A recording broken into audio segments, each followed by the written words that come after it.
Welcome to the channel. This is Lady Be Unstoppable. If it's your first time, remember, subscribe to the channel and thank you guys for your support. In this video, you will be hearing from few persons, including the Major General Anthony Anderson, who is the Commissioner of Police. You'll be hearing from the Director of MOCA, Colonel Desmond Edwards, and Mrs. Velma Ricketts Walker, the CEO and Commissioner of Jamaica Customs Agency. Watch the video till the end. Let me know what you think about this briefing. Drop your comment in the comment section below. Watch the video till the end.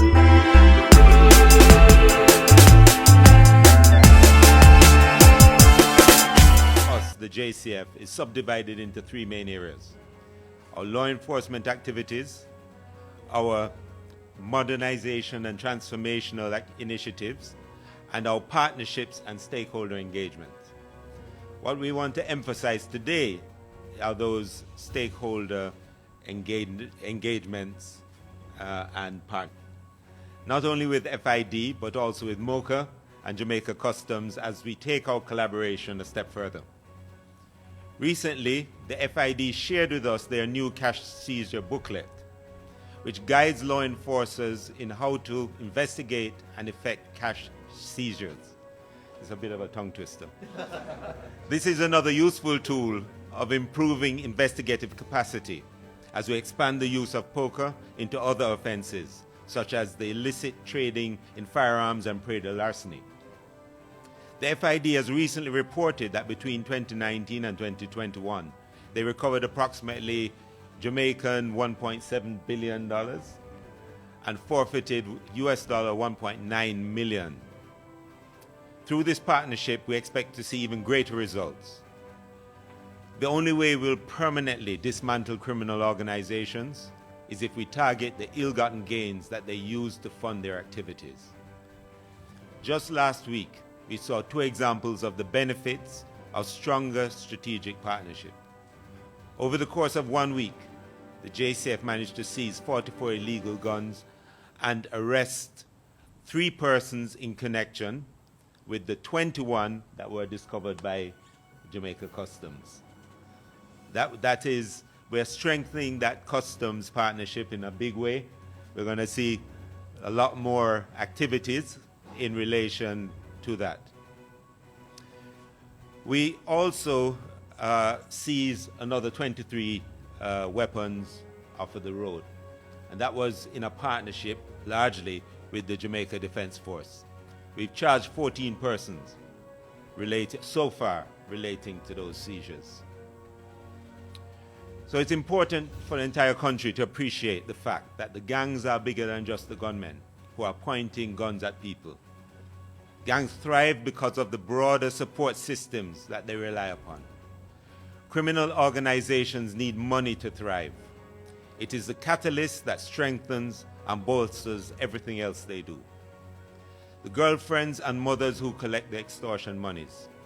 The school friends who register assets in their name. Businesses that knowingly help them launder money.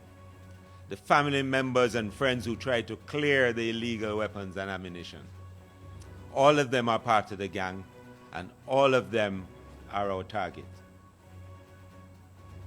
As of today, we will see additional examples of the law enforcement community operating in a coordinated way to seize the unexplained wealth that these criminals are amassing. This is just the beginning. Now, through the collaborative efforts of the police working with the FID, Customs, and MOCA, you will see more assets seized. You will see criminals forfeiting their ill-gotten gains. Ladies and gentlemen, let me serve notice today. We are going after the money. And I've said it before, and I'll say it again. The criminals we are dealing with are not poor, unattached youth who are hungry and destitute. Far from it. These are men and women who have made a conscious decision to pursue a life of crime and violence. They are amassing considerable amounts of wealth, and they are using that wealth to purchase guns, to hire gunmen, and support gangs.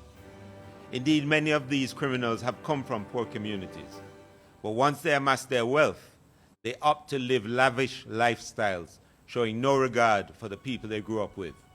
They would much rather engage in money-burning contests than help the poor and needy.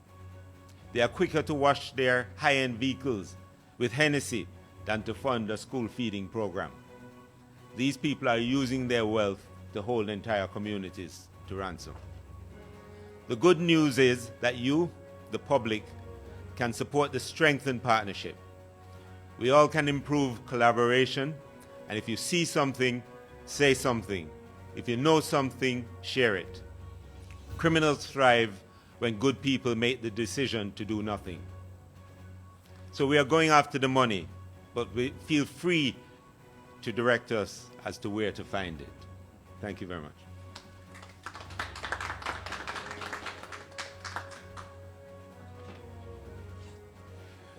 Thank you very much, General Anderson.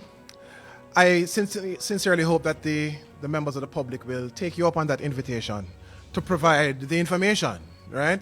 I personally don't like it to hear when the commissioner say, we're coming after the money. Like that would strike fear in me, but then I'm a law-abiding citizen, so who am I, right?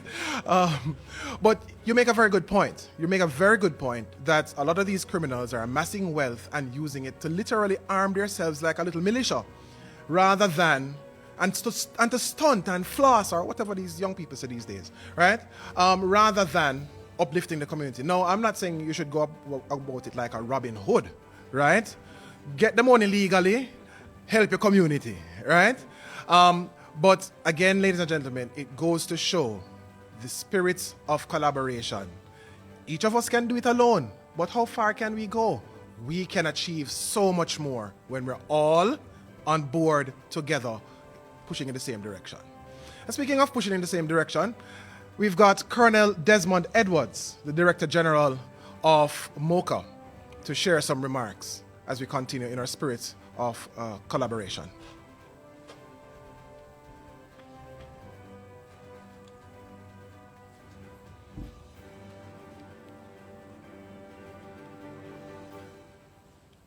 Thank you very much, Mr. Masters of Ceremony. Colleagues, friends, General Anderson, Selvin, Commissioner Ricketts Walker, Gary Dixon, and our friends who have joined us online. Good morning, and again, welcome to this press briefing where we are stressing our collaborative effort in tackling the money laundering cancer that we face. Now, the activities of organized criminal networks operating both locally and transnationally have generated, as has been said, significant illicit proceeds, which in turn negatively impacts Jamaica's national security. And it is against this backdrop that our efforts, collective efforts to bolster law enforcement capacity through partnerships have been embarked upon to help to curtail this threat to our national security. I want us to be clear how illicit funds impact us, because I suspect that maybe some of us are not as aware of the impact. But economically, illicit funds undermine legitimate businesses. So enterprises find it hard, legitimate enterprises find it hard to compete against entities who are engaged in laundering these illicit funds. Illicit funds finance the procurement of legal weapons and ammunition and fuels the cycle of violence that we have all been faced with as a country. Illicit funds empower criminal organizations. It increases their corruptive influence and enhances their capacity to undermine established bureaucratic processes. It should be pointed out also that the accumulation of these illicit resources is what drives these organizations, these enterprises, and those who facilitate their activity to exist. This is their reason for being, money. So law enforcement agencies must focus on the money. We have to take the benefit out of crime. As a key agency tasked with targeting the movement of illicit funds by identifying and dismantling major organized criminal networks, the Major Organized Crime and Anti-Corruption Agency plays a pivotal role in the application of the Proceeds of Crime Act. We do so through partnerships with entities such as specialized units of the JCF, the Financial Investigation Division, the Jamaica Customs Agency, as well as other agencies. And we do have one with the JCF and the JCA in the works to be signed shortly. Collectively, we, all of us, work also with international partners. We focus on our criminal targets operate. They tend to all be transnational. Their operations tend to be transnational, and they are moving resources and monies from areas outside of Jamaica's jurisdiction. So we, by necessity, we have to collaborate with external entities. The release of this aid memoir and cash seizure booklet will guide our law enforcement personnel who are engaged in the fight. It will point them in the right direction and show them how to effectively investigate and deal with money laundering investigations and also cash seizures. The launch of the Poke on You campaign, social media campaign, also shows the critical collective law enforcement efforts and the initiative demonstrates our collaboration in the fight. By equipping our personnel with the aid memoir, we are providing them with increased knowledge and awareness of the Proceeds of Crime Act, as well as a clear guide to its application in the pursuance of their investigation. Our collaborative effort is also sending a strong message to criminals and criminal organizations who are so engaged in these activities that we intend to be aggressive, courageous, and committed in our efforts to curtail the proliferation of illicit funds and other financial crimes. The truth, though, is that we cannot do it alone. The accompanying Poke on You campaign will elicit your support, the support of the public in our fight to defeat major organized crime and money laundering networks. Each and every one of us is impacted by the laundering and movement of illicit funds. And far too many of our citizens are still very much unaware of the POCA Act and its importance in the fight against financial crimes. The campaign will seek, therefore, to educate adults, parents, and their children as we seek to build a culture of intolerance to crime, criminals, and criminality, and to arm the citizens with the knowledge needed to support our fight, collective fight. Please like and share the POCA Public Education Digital Campaign and help us spread the word of this very important initiative. Our success, Jamaica's success, depends on your support. Together, we can continue to fight and make Jamaica a place of choice to live, work, raise families, and do business. Thank you.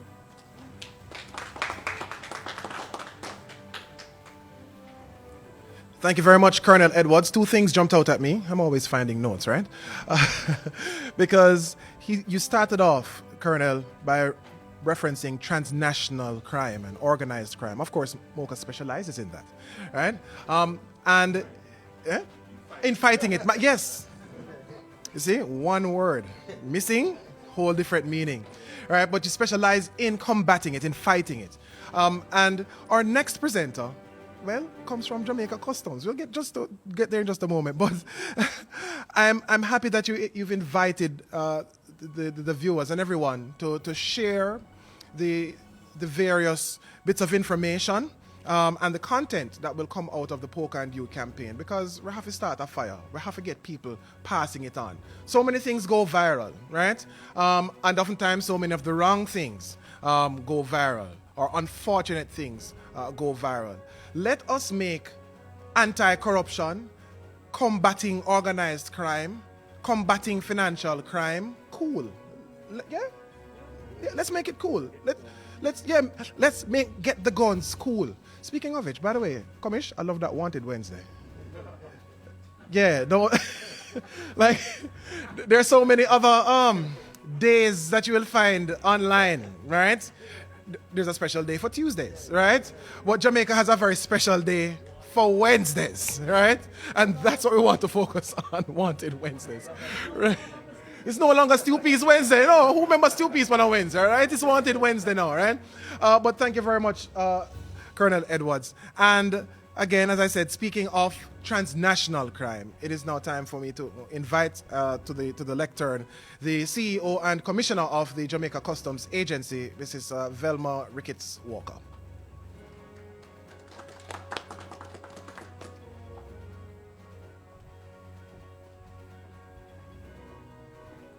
Thank you so much. Still morning? Yeah, so let me change the protocol a little bit and say good morning to you. Good morning to those online, YouTube space, Facebook, and a wonderful good morning to my colleagues here, Selvin A., Major General Anderson, Colonel Edwards, and Sir Gary Dixon. Thank you so much. And just to jump in, yes? Because at one point I'm saying the lone lady left for last. Yeah? All right, so there's a different tone. Save the best for last. Well, thank you for honoring me in the week of, it's still the week of International Women's Day? Yes. Thank you. All right, so the movement of illicit money very often traverse international borders. And so as a consequence, the Jamaica Customs Agency has an essential responsibility in the fight against money laundering and cutting the financial lifeline of transnational organized crime. Among the core mandate of the Jamaica Customs Agency is the protection of our borders. This is done through the use of our dedicated human resource, with the support of relevant tools and instruments, agreements, legislation, coupled with strong collaboration with our law enforcement agencies and divisions. Our long-standing collaboration with the Financial Investigation Division has proven to be mutually beneficial in curtailing the incidences of money laundering and lottery scamming, and has also been integral in disrupting the free flow of cross-border movement of illicitly gained cash and goods. This partnership has resulted in greater capacity building for customs. And for that, I want to say, thank you to the FID. I am pleased to report that the training that we have received has now evolved to what is now called the Financial Investigation Training and Financial Action Accreditation Program, signaling the serious and advanced nature of the program to which the JCA continues to pledge its support by ensuring accreditation of our team members. The general feedback from the participants, and I have one sitting right here, our Director of Investigation, has indicated that the information which we have been sharing and information that we have received throughout the training has been beneficial and extremely relevant. But this is a two-way street. And so the Jamaica Customs Agency also provides agency functions for the FID in keeping records of persons who travel through our international airports with significant amount of cash, which either were voluntarily declared or were not declared. So we're watching, right? We're recording. And this enables the FID to track the movement of cash and also to maintain a record of individuals involved in the transportation of cash. As it relates to the cash seizure booklet and the other initiatives of the FID, know that the Jamaica Customs Agency fully supports, and we also recognize that this cash seizure booklet represents a useful guide in our investigative process. So I can't overemphasize the thanks to the FID. Now, what has the Jamaica Customs Agency been doing as it relates to poker? Over the fiscal year, this current fiscal year, the JCA has investigated 62 financial cases and has been instrumental in the seizure of currency to include $957,564 US dollars. Also, 40,135 pound sterling. Also, 6,435 Canadian dollars. Now I said include, there are others. But importantly, those are investigation. What have been forfeited? And so the period also saw the sum of 207,201 United States dollars being forfeited to the Crown, as well as 17,450 Canadian dollars being forfeited to the Crown as a consequence of the Proceeds of Crime Act. So additionally, the Customs Act also provides the Jamaica Customs Agency with the capability to apply the relevant penalties for non-compliance where applicable.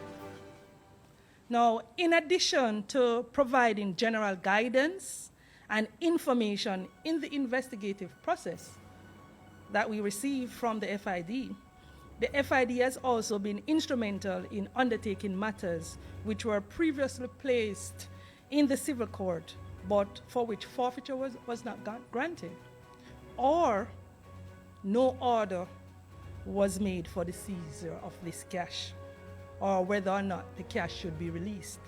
So in order to provide a wider dragnet, these matters are referred to the criminal court for pursuit under Section 101 of POCA. What is this saying? It's saying that we are moving with intention. We are very focused to get the money out of the system, the illicit one, which provides for cash and assets to be seized under money laundering legislation. The most recent case involved the seizure of US $71,000. Again, I said US $71,000 seized from an individual allegedly associated with the cryptocurrency business. And based on the approach, we have taken a multi-agency approach in executing this investigation. It is therefore a strategic decision to continue the collaboration between the law enforcement agency and to continue to build on it, and to coordinate our efforts to provide greater results, importantly, for the reduction of financial crimes. The Jamaica Customs Agency continues to strengthen its mechanism in the prevention of cross-border entry of money, goods, and property, which are proceeds of crime. We will continue to collaborate and to partner with our various enforcement agencies. With our various resources and capabilities, we will seek to stamp out illicit activities. And I will repeat it. The Jamaica Customs Agency has waged war on persons and criminals seeking to use the channels of trade as an avenue to further their illegal and illicit activities. Therefore, be warned. The JCA remains vigilant and will leave no stone unturned. This is the end of another video. Let me know what you guys think. Drop your comment in the comment section. Remember, if you're new to this channel and you have not yet subscribed, hit the subscribe button and the notification bell so you'll know whenever I upload a new video or whenever I go live on this channel. Thanks for watching. Stay safe.